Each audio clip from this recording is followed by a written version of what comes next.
O si Baste Duterte naghamon naman. Tapos wala na, takbo naman po mga kababayan. Tumakbo ang Barbie ng Davao papunta ng Singapore. So ano pa expect mo diyan sa mga DDS na mga kasama nila, mga fans nila, mga tagasunod nila? E di ganun din po, matatapang lang din sa comment section. Sabi ni Troy Bello, come on, Mick Madi, asan ka na ba to? Wanted poster mo, kalat na. Oo, nakita ko yun, ano? Inilagay, pinaglalagay, ikinalat ng mga PNP sa mga posteho, mga kababayan. No? Eh tapos bigla malalaman natin 225,000 na kapulisan ang ididestino para arestuhin si Bato de la Rosa, mga bossing. Oh, biruin mo yun. Dami nun ha. 225,000 ho, mga kababayan. 'Di ba? Kung dati kay dating Pangulong Duterte, kung di ako nagkakamali, 2,000 lang. Oh, doon sa kapulisan, nagulantang na ho yung mga DDS. Nagulat na yung mga DDS, nag-iiyakan na po. Bakit ganun? Kala ko ba walang warrant of arrest kay dating Pangulong Duterte? Tapos nung pinormation ni General Torres sa labas po ng NAIA o sa labas ng airport, ayun, hindi na ho alam kung ano gagawin ng mga DDS, no? Pero kung talagang ito yung matitipunong mga lalaki nga, syempre, ginagalang din nila ang Senado, mga bossing, di ba? Ginagalang din nila ang Senado. Gusto nila kalmado yung pagbasa ng Miranda rights kay Bato de la Rosa, no? Pero ang kampo naman ni Bato de la Rosa, ha, ang trip sila Jimmy Bondoc na lang daw ang tatanggap daw po nung warrant of arrest kay Bato de la Rosa, mga bossing. Anyway ho, no? Tuloy-tuloy na to all the way to Bato de la Rosa, mga kababayan. Ngayon naman, no po, ang sabi dito ng palasyo, naku, putik na yan. Bongo, Albayalde, Danao, at saka yung mga iba pa, lalo hong kakabahan dito, mga kababayan. No?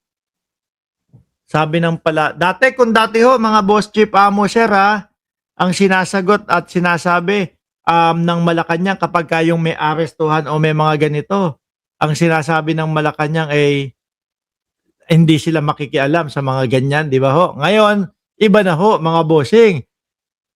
Ang sabi ng palasyo, mga susunod na ICC arrest warrants agad na ipatutupad. Ayan.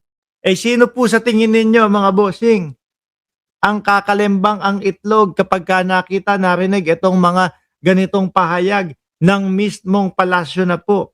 Mismong Malacanang na po ang nagsabi, mga kababayan. Ako, ang una kong nakikita po, ang unang kakalembang ang itlog dito, mga bossing, yung mahilig pong magpalugaw ng kalahati ang itlog. Oo, si Bungo. No?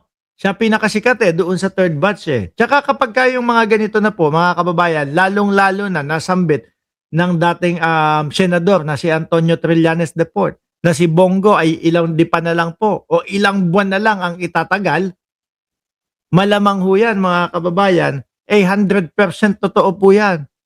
Nakita nyo naman, miski po inaasar, binubisit tayo ng mga DDS na hindi daw totoo yung sinasabi natin na huhulihin, arestuhin ang dating Pangulong Duterte ng Interpol o ICC. Pero nangyari ho, mga kababayan. Diba? Nangyari. Tapos, eto naman po, dumako naman sa panahon ni Bato de la Rosa, mga boss chief amo, sir, meron din po. Meron din po. Kaya ngayon, yung isang senador natin na naaaksaya ang pera ng bayang Pilipinas,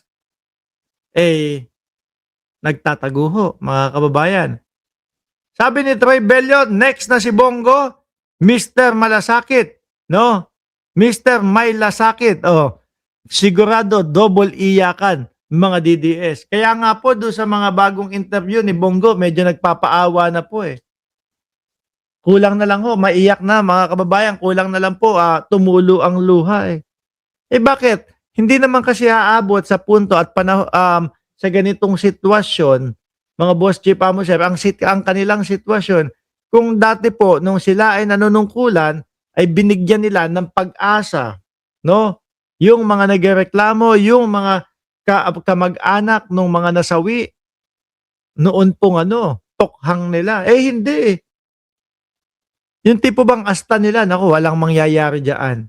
Nakita nyo nga ho, inimbestigahan lang ng ICC, kumalas na agad si dating Pangulong Duterte. Kinabahan na agad si dating Pangulong Duterte. Kaya po, yung mga tao, yung mga nagrereklamo na sinasabi na yung kanilang mga kamag-anak, mahal sa buhay, ay napinsala nitong mga ito, dumiretso sa ICC. Dahil alam nila, papakinggan sila. Sinamahan naman po ng dating Senador Trillanes. Ngayon, tingin ko, yung mga susunod na mga aarestohin, wala na, no? Wala na nang kahirap-hirap nun. Sabi ni Joselito Villarino, sa local arrest warrant naman, Botomesang Jinggoy, Sir Joel, si Quezong Fortwith, at Boy 2K ang palaya, si Marcoleta. Naku po, oo nga Eh ano yung pinagyayabang ng mga DDS? Na kesyo, ang lakas-lakas daw nung nila. Nung kanila, tawag nila doon? Yun sa 13 Hudas? Grade 13 ang tawag ng mga DDS doon sa mga yun. Eh mukhang kung saan-saan po mapapadpad yung mga senador ninyo. Sabi ni Marvin Flores, Sir Mark, pwede po bang i-freeze ang account and stop hold departure sa local and international flight ang mga inaituturong mga akusado? Yung mga hold departure, maaari kung maglalabas naman po ng ganyan eh. Pero kaya itong kay Bato de la Rosa, yung kumakalat kay Bato de la Rosa, mga bossing, na pumunta daw ng Estados Unidos, hindi naman po yata totoo. Bakit po? Kasi ito ang sabi ng Bureau of Immigration mga kababayan. Ang sabi ng Bureau of Immigration, mga boss chief sir, ay wala daw datos o walang record na si Bato de la Rosa ay lumabas na ng bansa o ng Pilipinas. Sabi po ng Bureau of Immigration. Ako naniniwala din po ako na si Bato de la Rosa ay nandyan lang po sa paligid-ligid. Nandyan lang po sa may Davao yan, mga kababayan. Kasi mas safe po sila dyan sa loob ng Davao eh. Di ba?